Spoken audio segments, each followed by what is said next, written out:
The streets created their names. In the blue is basically coal black. In the black shirt is bug out. And in the green shirt, it's duck. The streets might have created their names, but it was America who created them. However, as their teacher, I created the art. It was basically little pieces of paper that I put together to create the image of my students. And let me tell you, these are my students that chose the thug life. In the green, the streets named this particular individual Duck. Now, they named him Duck because of his yellow skin. So what I did was I basically tried my best to find the correct paper that would make him yellow. I knew that the bottom line was that they dressed in a certain way. They wore their pants down low where the underwears was showing. They had do-rags and hats and caps upon their heads. And it was Duck that gave me the education of my life. You see, what happened with Duck was this. Duck would mug the thugs. The thugs would go out there and they would beat up on the weak. And they would take the weak's chump change. Now what Duck did was he beat up on the thugs and took their chump change. Basically, he was taking the chump change that they had gotten from the weak. Now, the thugs were bullied, but Duck was a bully. He actually bullied the thugs. Now, what happened was that the thugs got tired of Duck, and they wanted freedom. So they figured that the only way to get their freedom was to kill Duck. So, when Duck went up to his apartment and put the key in the door, they started blasting him from behind with their pistols. Duck went down. They must have shot him about 8 or 9 times in the back. And according to street laurels, Duck was supposed to be dead. Well, anyway, I had a situation as a teacher now. This was in the late 70s that I used to ball with my students. So I was out in Ingersoll Park balling. And all of a sudden, I looked down, yonder, I'm going to call it, and here comes Duck rolling up in a wheelchair. I said, wow, I didn't know he was still alive. Well, he rolled all the way up to the foul line and asked me to pass him the ball. He stood up. Now, that was unbelievable because nobody thought Duck would live, no less walk. He stood up, he took the ball, and he shot. After shooting his shot, the ball went straight through. Then Duck sat back down into his wheelchair and rolled off. Well, everybody in the projects was talking about that. Well, most people were talking about it. And, of course, those who shot him in the back heard about it too. First thing they did was turn themselves in. They didn't want no problems with Duck, and they already knew what Duck was going to do. So they turned themselves in for attempted murder. And meanwhile, the legend of Duck started to surface. Now, Duck, because of him being shot in the back, had a limp, but he wouldn't allow the limp to take away his public appeal. So he developed a stride with his limp. And you should have seen it. He was walking like a hard rock, okay, with a limp. And for me, it was sad to see because Duck was a tremendous basketball player. And now here he was with a slight limp, okay? And he was walking in City Park. Now, I happened to be there that day.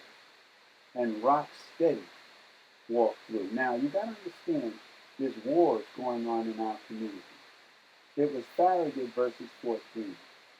And Duck was from Ingersoll, the 14 side. And Farragut, there was Rock Steady. And everybody knew Rock Steady. Rock Steady was a thug. If you want to get a rep, beat down Rock Steady. Well, Duck, with his new invention of a walk, walked up to Rock Steady. And they started eyeballing each other, giving each other the gorilla stare. Okay? Well, out of nowhere, Duck, Duck, Duck, Duck punched him in his face. Now, I keep saying Duck, Duck, Duck because I was talking about Duck's name, but Rocksteady should have ducked, okay, to avoid the punch. But Rocksteady didn't move. He didn't even blink. He didn't hit Duck back. Duck was begging for him. Throw a punch. Let's fight.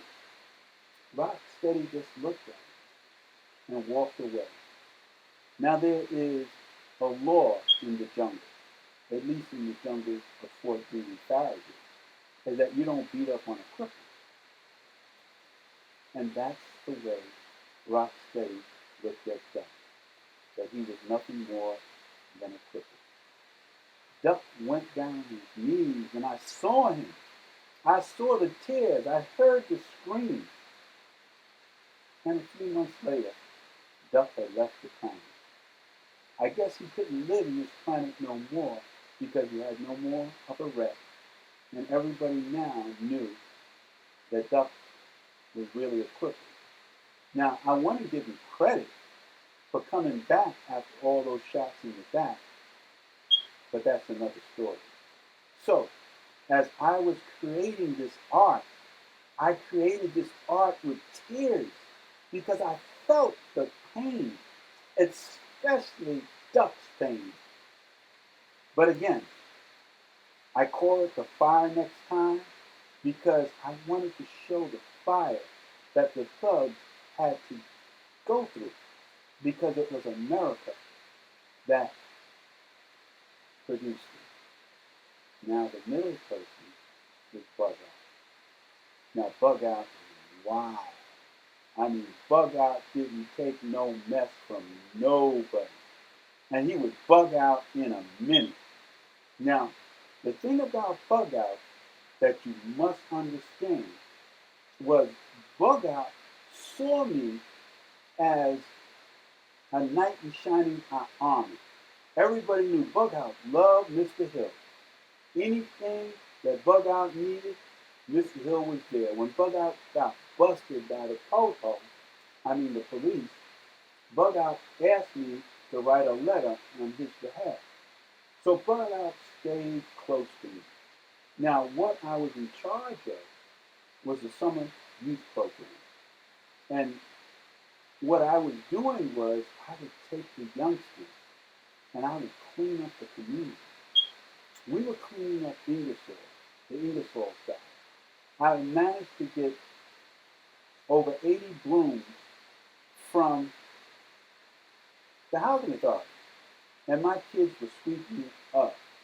We made Ingersoll look brand new.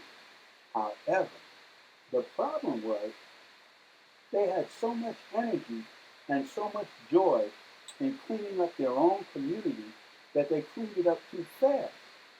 So I decided to go on Myrtle Avenue and to clean up Myrtle Avenue. Now, that was a major problem because cleaning up Myrtle Avenue would expose the prostitution, would expose the drugs, would expose anything that was evil in that area. However, while we went to clean up, here comes Timmy and his boys out of the bar. They said, "Yo, Hill, we always loved you in San Quentin High School when you were the president, but you can't clean up down here, okay?" because what Keenan and them had gotten was a job from the mob. Now the saying in the project is, if you can't get a job, then join the mob. Okay? So the mob did not want that area cleaned up because it would expose all the criminality. Okay? So they said, now here, we don't want to hurt you now, but you need to stop this. Now here comes Bug Out. Bug Out looked at them and said, you can't talk to my teacher that way. And they looked at me and looked at him and they said, hey, look, who's this crazy mother? On and on they went on. They said, you better tell them where we are. You better tell them to back the F up because his life can be snatched. But that wasn't backing up. So I said, listen. Just chill. Just chill. I got this. This is not your beat. This is my beat. Let me deal with it, okay? God was with me because he listened. No way was I going to get another person in trouble, especially my students, because they had gotten in trouble before from Coal Black. Now you see, I got to tell you about Coal Black, and I'll get back to Bug Out. Now Coal Black was one of those students that was just nice with his hands. That's it. He was just nice, okay? And I was trying to teach him science now. I was a crazy teacher now. I would jump up on the table. I would scream while you would do your homework. I was out there. However, Coal Black looked at me and said, Mr. Hill, I don't need your science. I'm a scientist with these hands. So, of course, me, being the crazy teacher that I was, I said, oh, you think you bad? Now, I know Coal Black was from the Walt Whitman section of Fort Greene. So I said, why don't you meet me in front of my apartment at 6:30 tonight, and I'll bring you into Farragut to fight. I want to see just how nice you are with your hands. Now, again, I told you, the wars in our community, Walt Whitman was Fort Greene. They didn't step in Farragut. You cross the street into Farragut, and you're supposed to get killed. Remember I said Ingersoll. That again was Fort Greene. You don't step into Farragut because you can get killed. Now let's just deal with the reality. Coal Black met me in front of my house. Okay, my apartment basically, because at the time I was living in the Eagle Building. So we walked. Now you gotta understand, I was the teacher in the Fort Greene Farragut project, and everybody gave me big credit. So if you were with me, you didn't have to worry about getting killed, because everybody was down with Mr. Hill. He was their teacher, okay? Because for them, they knew that once you make it, you're supposed to leave the hood. But I decided to stay, and I just decided to teach my students. I went to the same stores they went to. I went to the same hospitals. I was their teacher who lived with them. Now, what happened was I took Coal Black into basically Farragut Community Center. He didn't budge. He wasn't scared. He walked in and he threw his hands up because Furlow at the time was having a little boxing thing where he was trying to get some golden gloves from the project. Coal Black boxed the best of the best. And Coal Black was throwing some punches that you couldn't teach. It was stuff that he created. And of course, I'm not greedy, but for the first time I said to myself, wow, I can have money for my school. I can open up my own school because we'll make Coal Black. He'll wind up the lightweight champion of the world. And he can bring in that money and I can get a percentage and open up my school. That was my thinking. Okay, well, somehow the whole damn thing went wrong. What happened was Cole Black had confronted some gym teachers. Now I know all about the gym teachers because I'm from the hood, and the gym teachers beat me up, okay, because they thought that I was usurping my territory. In other words, I was going beyond what they wanted. So, here goes Cole Black. He's supposed to take the beating from the gym teacher. But not Cole Black. Cole Black winds up putting a beating on the gym teacher. Now, there was some Irish boys, and they weren't going for it. So, of course, I'm in charge of the lunchroom. Guess what? The police slams into our lunchroom and grab Cole Black. They smashed his head through the table and started dragging him out. Now, of course, I'm screaming, "You're not taking my student! You're not taking my student!" And they started dragging him out. Now, Cole Black put up a fight, but there was 2 against 1. And as they dragged him out, I ran out the lunchroom after them. Guess what? All the students ran out after me. Okay? So we were charging. We were going at the police. The policeman pulled out his gun and he aimed it right at me.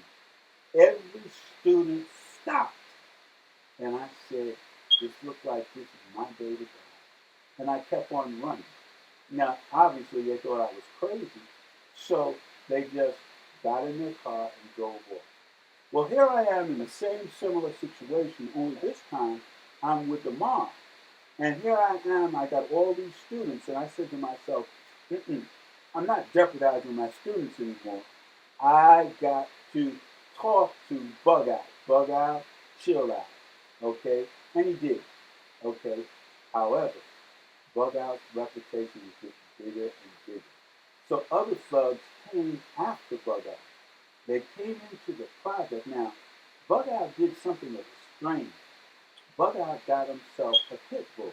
Now, everybody in the hood knows that if you're scared, buy a dog. Now, Bug Out wasn't scared, but he had a ferocious pit bull.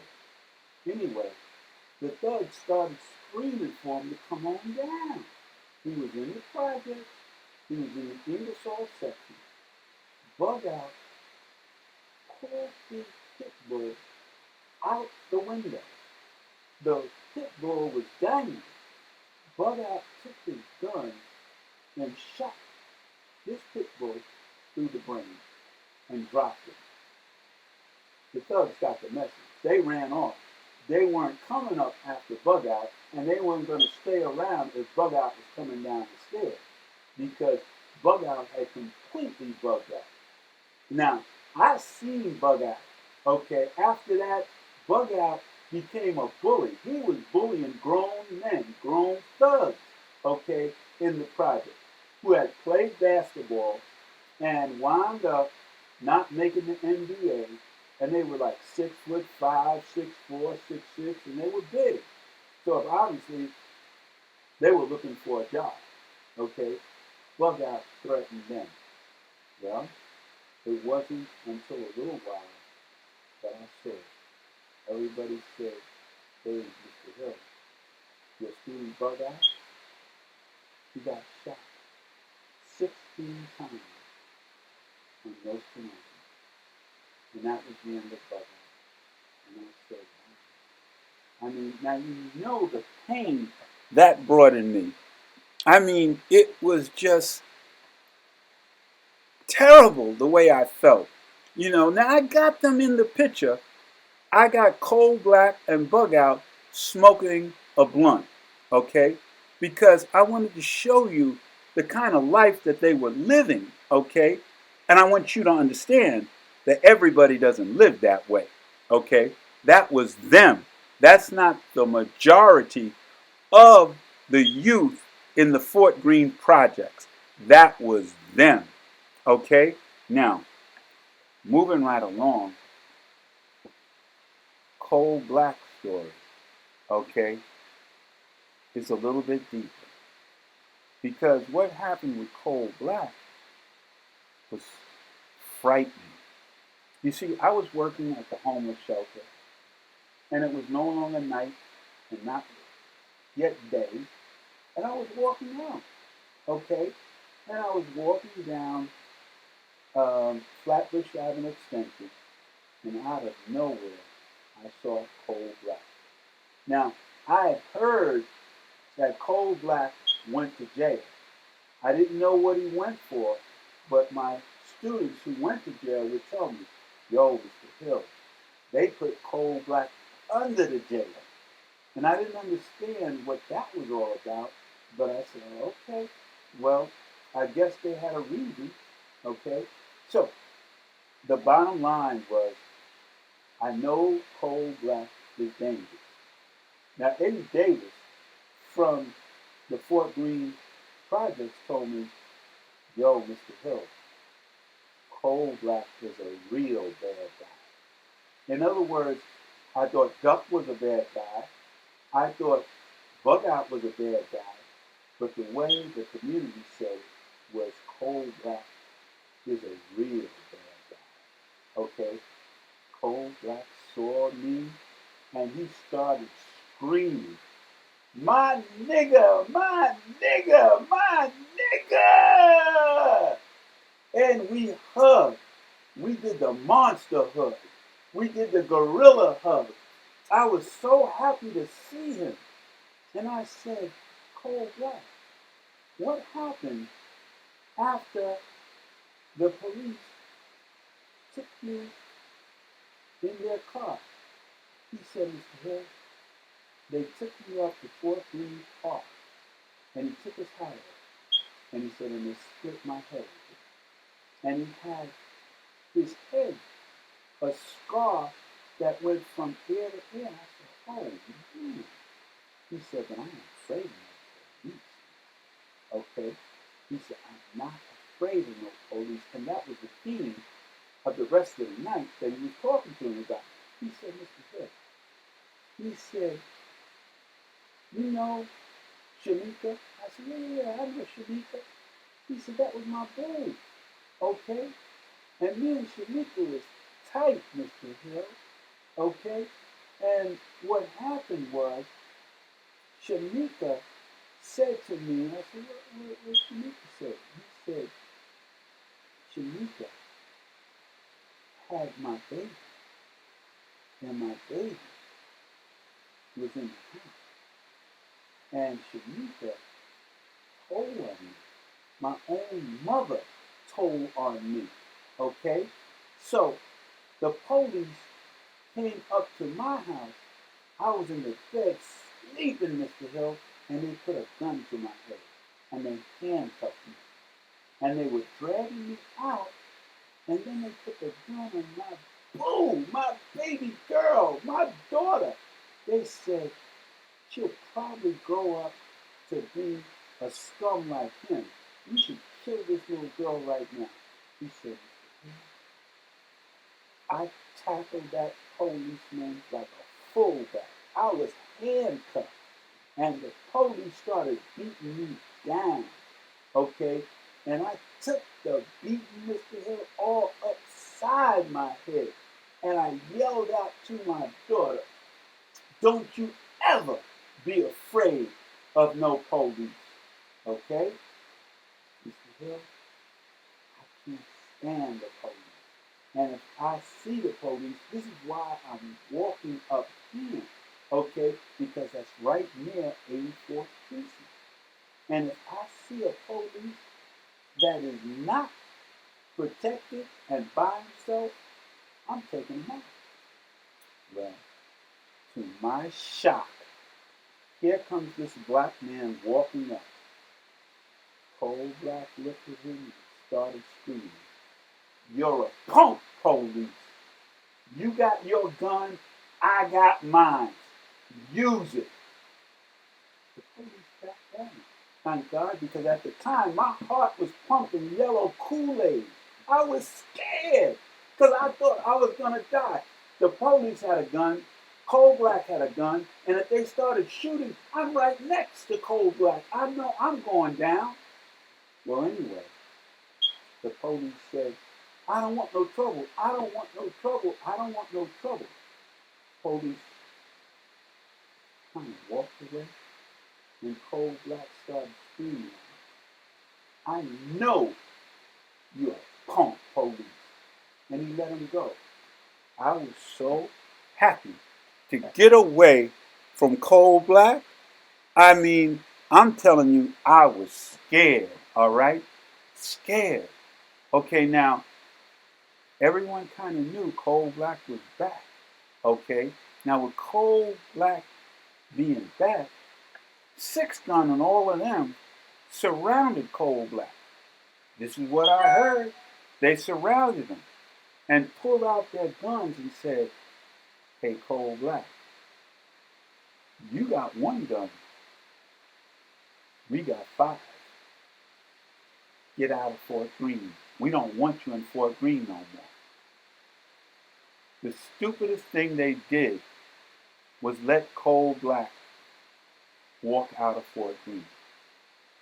Well, before you knew it, my students, the young ladies who had children, said to me, Mr. Hill, you got to talk to Coal Black because he is shooting our children. Well, I said, okay.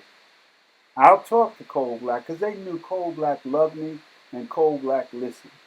Well, I went to get a haircut at the Myrtle Avenue barber, and all of a sudden, the whole barbershop got quiet. I said, what's this? Why is everybody quiet? Coal Black had just walked in. Coal Black went up to the barber. The other guy who was sitting there got up and let Coal Black take his seat. Coal Black didn't take a minute before he started eyeballing everybody. Now the barber backed off because a lot of those barbers that was there couldn't get a regular job, so they cut hair. And Coal Black met them in jail. And they said, hey, Mr. Hill, Coal Black was something else in jail.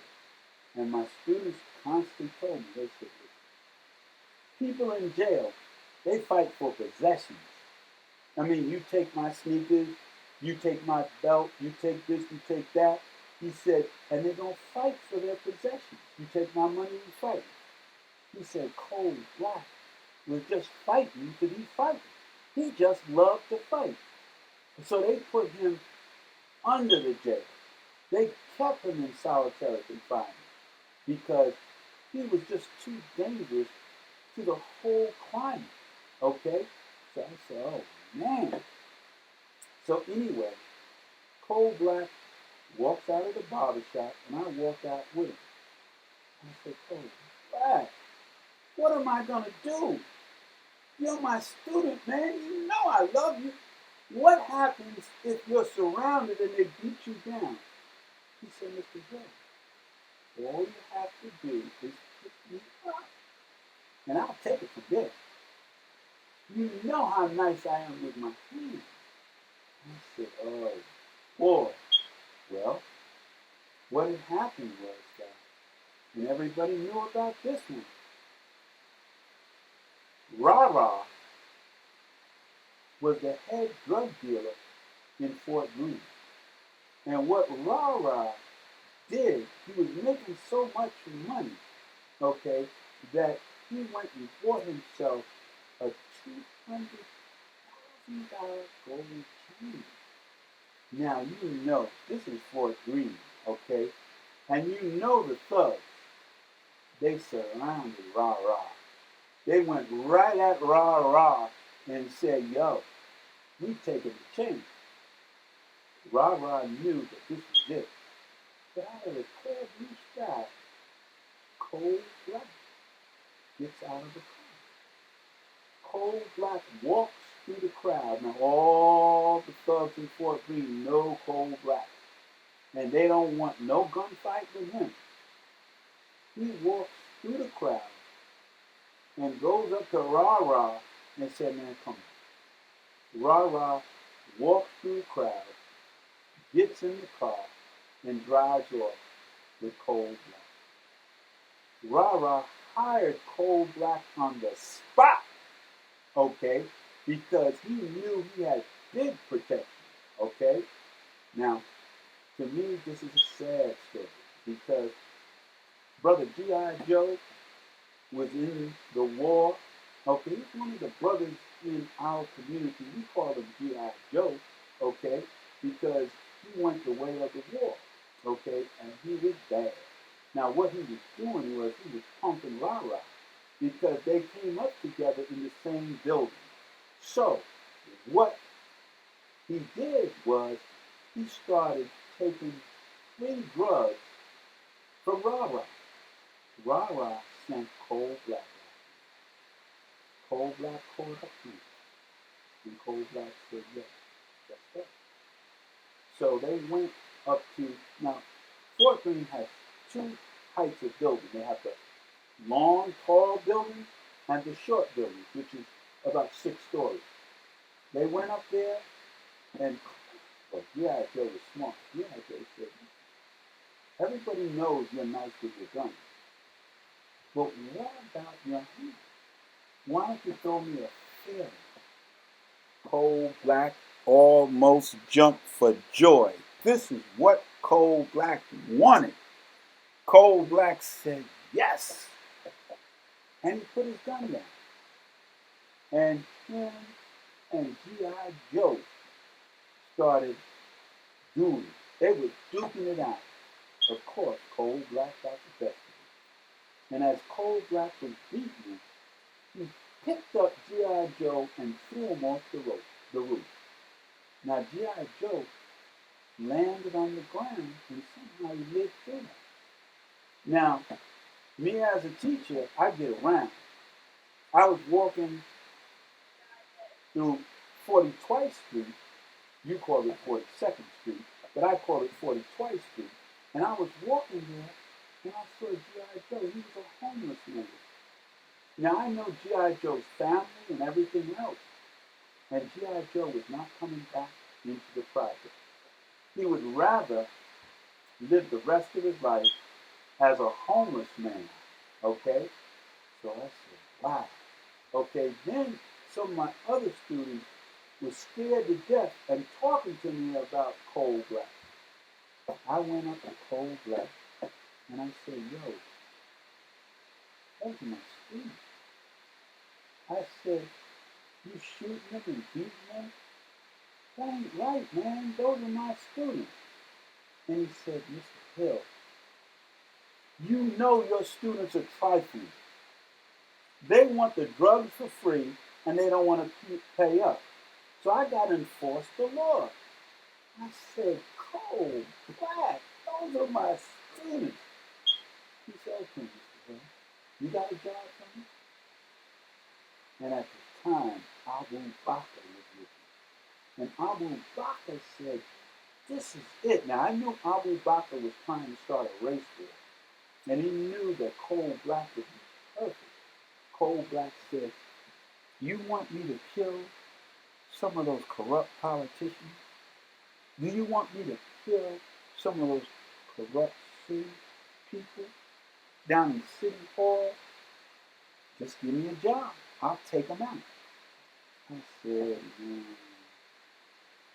I'm not about killing people. I'm about feeding people. Because that was my MO. You know, I'm in the homeless shelter and I'm constantly feeding the people. That was me, okay? And that was my life, okay? Abu Bakr was so mad at me. He said he had an opportunity.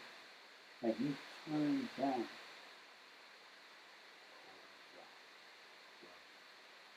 Things went the way they were going. And of course, I'm still living in the community. And I'm on DeKalb Avenue. and I see Coal Black. And Coal Black is like walking in circles.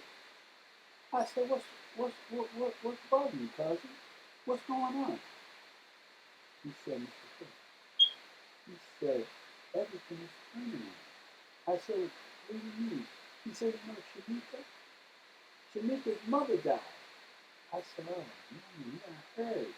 Because her mother was a real leader in the community. Well, Shanika was crying and all that, and she said, Coal Black, will you come to the funeral with me? I said, yeah, I'll come. She said, but Coal Black, don't bring your gun.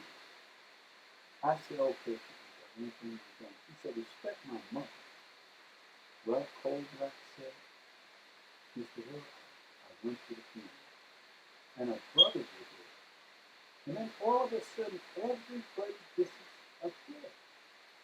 And her brothers kind of like wanted to surround me. Mr. Hill, I reached in my backside and pulled out 2 guns. And I said, there's going to be some killings in here. Well, they ran out. I mean, punks, Mr. Hill. They were punks. They were going to shoot me because they thought I didn't have a gun. Now, Shanika, the love of my life, had set me up to get killed.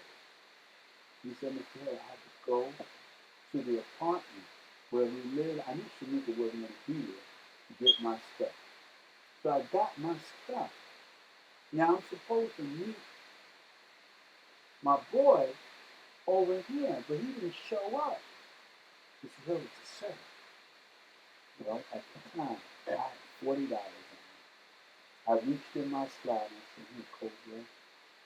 Coal Black, my brother. Take this money and get out of here.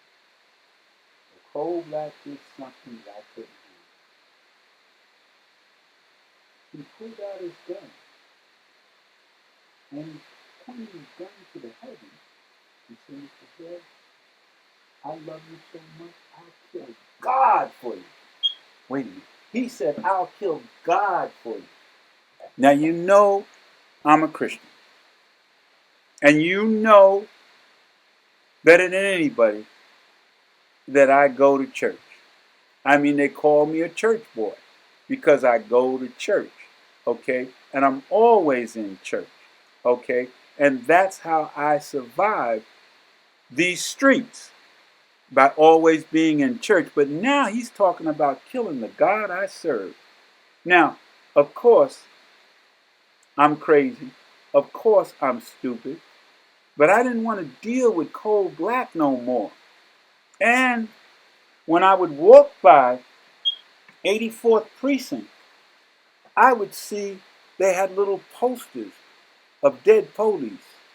And I said to myself, I know Coal Black has something to do with that.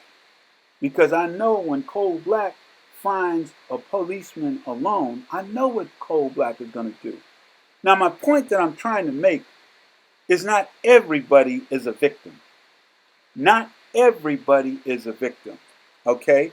Now, here I am looking at Coal Black with his pants down, his sneakers, his hat, or let's call it a cap, with the blunt in his hand, and I know the life he's living. Now, I don't know what happened to Coal Black. I just don't know, because I keep asking my students, is Coal Black still alive?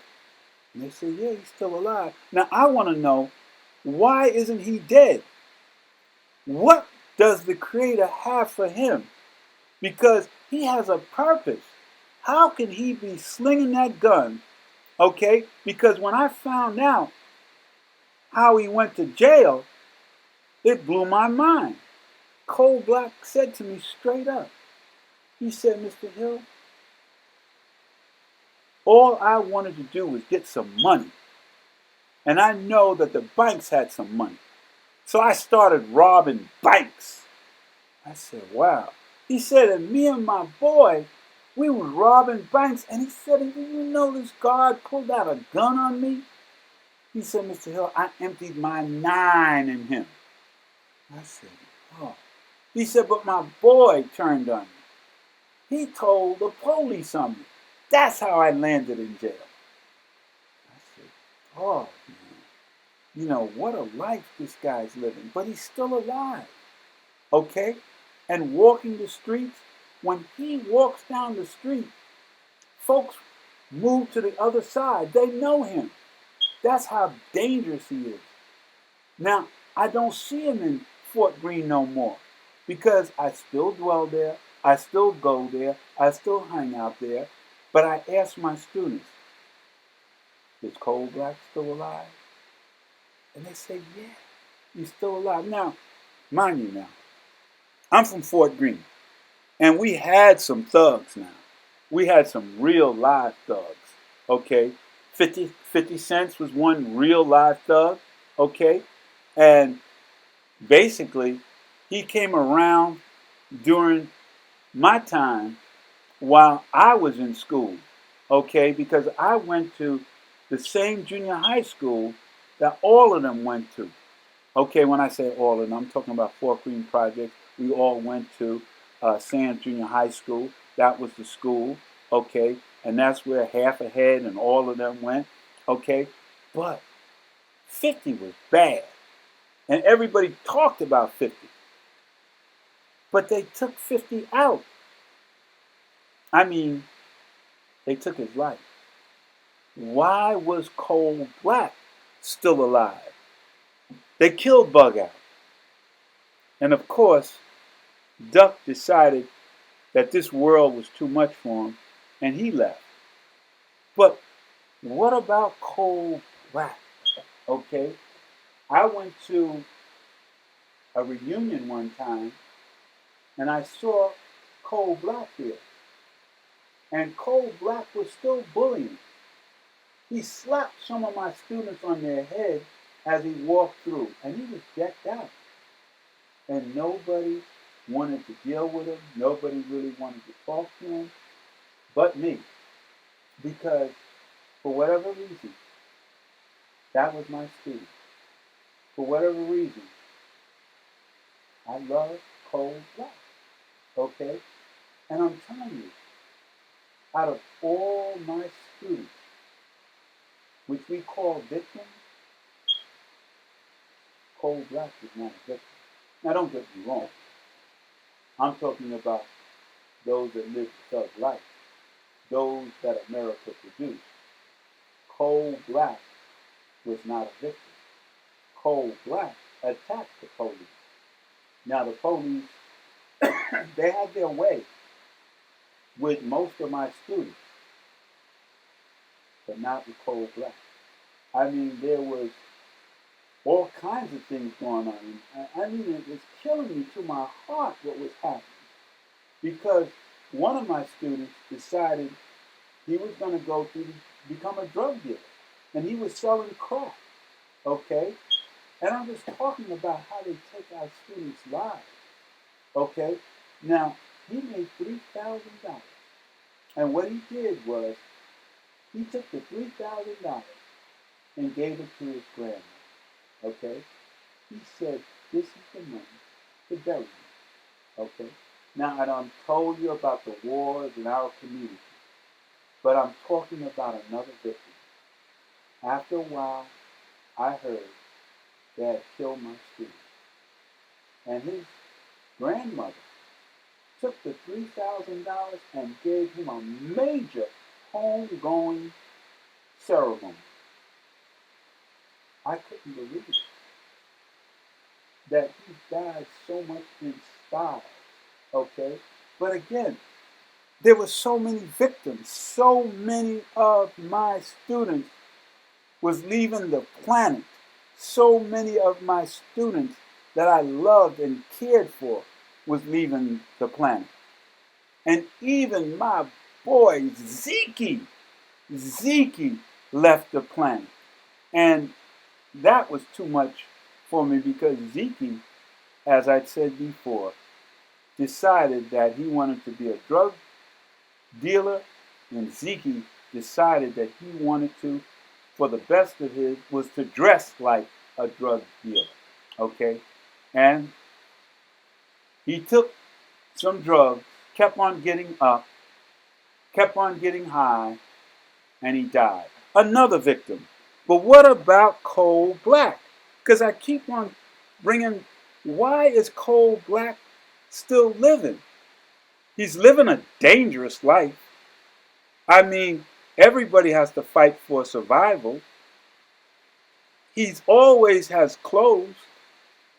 He always seemed to escape the death penalty because that's all it is a death penalty. Now, every once in a while, I'll hear that Coal Black is in jail. Somehow he would get arrested, and of course, somehow they would let him out. Now, I don't know why they would let him out, but it was a revolving door for Coal Black. He was in and out of the penitentiary. Okay? And again, I would see all kinds of things in Fort Greene. Okay? In Fort Greene, I'll never forget that they shot a young kid, the police. And the people opened up their windows and started shooting at that cop. He was petrified. He had lost it. He couldn't handle being in Fort Greene. Now, this is the area that I'm from. This is the area that these kids are from. Okay? It's a tough area. Okay? And here I am with my own craziness, believing that I can make a difference. And I believe with all my heart that I could change the world. However, folks might say, yo, Mr. Hill, you did make a difference. But what about my students? What about Bug Out? What about Coal Black? What about Duck? Okay? So all I can do is literally draw them with their blunts. You look at their style and you say, wow, people dress like that? Yeah, they dress like that. Because that's the style. No, they don't wear shirts and ties. They wear little jerseys. And with their little crew necks and stuff like that, that's the way they live. Now, what are we going to do to make a change? I'm going to continue to draw my peeps. Now, again, the first thing I do is I look at my peeps and I sketch them with a pencil. After sketching them, the next thing I do is I try to find their color. Whether they're light, brown, black, red, I try to find their color. And I start to put the color on with little piece of diamond shapes. Just cutting it out, putting it on. And as I put it on, I go through my own benediction. I go through my own tears. I go through my own cry. I live and I die inside. It's a spiritual movement. I've taken to fasting just to try to get another picture out. And as I put the pieces together and it begins to form an image, I say to myself, listen, what can I do besides for drawing these images? Now, I know people say to me, nobody wants that truth on their walls. Nobody's going to buy a picture from you with the youth smoking blunts. But I got to tell the story. I can't hide our culture. This is a culture that I'm from, okay? This is what we try to escape. And this is what's so important to escape this hood. But of course, in my own madness, I decided that it wasn't about escaping for me. It was about living and trying to solve this problem. Okay? And yes, I've walked over dead bodies. Yes, I've seen people crying. Yes, I've seen people thrown out. I've seen people homeless. I've seen some of my students living in storefronts. I've seen all of this. I've seen them with less, but at the same time, I still say, except for the grace of God, I could have been born white. Yeah, I know I came from less. Yeah, I know I lived in the hood. In fact, I went even further into the hood. I went into the deep, deep ghetto. I went into the Ocean Hill Brownsville section. Okay? I bought a house for the homeless. Okay? This was the life that I chose to live. Now, of course, it didn't reckon too well for anyone who was sane because they thought that I was absolutely out of my mind to live in abject poverty. Okay? Because, of course, when I bought this house for the homeless, moving into the deep, deep ghetto, meeting new thugs, I just said, hey, they're going to build this house because I bought the house, but it was broken down. So I had to get it renovated. And of course, I couldn't afford any security. And of course, I know they would rob the pipes. So I had to stay out there with my stick, fighting off the rats, because the rats were there watching me. And I guess the rats thought I was crazy because I was determined to set up a shelter, a home for the deep, deep, deep despair. And of course, Abu Bakr at the time became homeless, so he moved in also. I went to the homeless shelter and moved families in. I got folks from the prison and moved them in because I wanted to make a difference. But people said, you're no real landlord because landlords raise the rent every 2 years. What you are doing is absolutely crazy. You're not raising the rent, you're keeping it at the same pace, and your lifestyle is dangerous because you're out there talking to the thugs. You're out there talking to the prostitutes. Your lifestyle is not conducive to live a long life. So I don't understand, why am I still alive? Why is Coal Black still alive? We're both still alive. We both have our purpose. My purpose is to make a difference. And in my own way, I'm thinking about Coal Black. Is he making a difference? Is he a warrior? I mean, we used to look at David, who used to kill people. And David killed people. And David was one of, as God would say, a man after his own heart. And what about Coal Black? Coal Black killed people. Some of the greatest warriors in the world killed people. You know, and I'm talking about Genghis Khan, I'm talking about Shaka, I'm talking about so many. What was Coal Black's purpose? I even met some of my students who went to Vietnam, and it took the best out of them. And some of them lost their minds because I'll never forget my friend Lonnie. I mean, he said that he saw someone that looked just like me, and they saw them rattle with bullets. And he said that took him out. And he became, of course, a preacher. But at the same time, it almost destroyed him. Okay?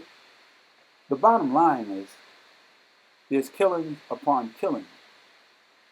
Is Coal Black a warrior? Is Coal Black set here for a purpose? We talk about the police and we talk about how the police is brutalizing us We talk about how the police is beating us down. But what about Coal Black? He is beating them down. I saw the fear in that cop when he saw Coal Black. He backed off. He almost ran away. Okay?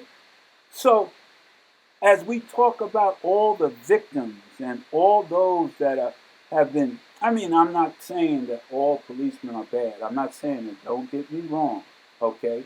Because there are some policemen, there's a great many of them, that are holding up the law. But what about those abusive ones? What about those ones that shoot a child in the back? What about those ones that shoot a child in the face? What about those ones that choose to shoot a grown man, a grown woman? Has Coal Black put down his gun? This wouldn't happen? The revenge he's getting? Or is it revenge? Or is he just doing it? I can't figure it out. Okay? Why is he here? And why is he going after corrupt police? Because that's what he says. Okay? And why does he wait by the 84th precinct? Because they're undercover cops. And he looks at the daggone vehicles that they drive in. And then he starts hunting. This is crazy. Okay?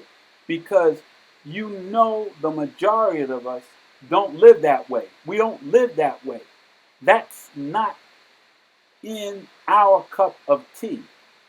This is a whole different lifestyle. Okay? Even Bug Out was going thug to thug. Even Duck was going thug to thug. But Coal Black, he just hates police. Yes, he was a teenager. Yes, they smashed his head open. Yes, he was beat down in jail. Yes, he fought back. And he kept on fighting. And he's still alive. And when I see him, he looks healthy. I mean, he looks strong. He looks healthy. Yeah, he's way younger than me. I mean, I'm an old man. You know, I'm in my 70s. You know, I've been around the block more than twice. But to look at him, man, he looks like he goes to the gym. Well, he probably does. Because when I used to live in the Eagle building, I would see Coal Black running around the park, jogging, throwing punches. And I would say, wow, he's staying in shape. Even though he's got his gun and everybody knows he's nice with his gun, he loves using his hands. And anyone that's crazy enough to box him has to live with that. Now, I don't know what to say to G.I. Joe's sister and them because I know them all. They were my students also. You know, I don't know what to say to them, you know. But I do know this. Some of my students who turn to the life of drugs, you should see them. Sometimes they come to my truck where I feed the homeless, and they're right there feeding them with me. And they know that I won't accept no money from them, and that's the crazy part of me. You know, as much as I want to make a difference, and as much as I know in order for me to open up the school, I would have to accept some money, but I don't want to. Because in my own craziness, I feel that God will provide. And that's how I'm going to go out, believing that God will provide. Okay? And I'm not going to say if he shouldn't, because I already know he will. Okay? Now, if it comes through my art, and people will buy my art at some point, great. If they buy my art after I'm dead, I hope I can write in my will to open up a center for the children. Because that's all I want. I want to open up affordable housing for the homeless and a center for the children. Hopefully, I'll still be alive where I can teach them my art form. Because that's all I really want to do, is teach them my art form. And if I can teach them my art form and just get it to the point where they don't have to thug, that they can go ahead and do the right thing and make a difference, but at the same time, my prayers, my heart will always go out for my students who choose to live the thug life. And it's at that point where I'm going to have to say goodbye to y'all. I hope you enjoyed what I'm saying, okay? But again, my YouTube channel is basically, well, let me put it this way. It's Mosaic Master. And that's it. Love you. I hope you enjoyed listening. Moving right along. To be continued. Thank you.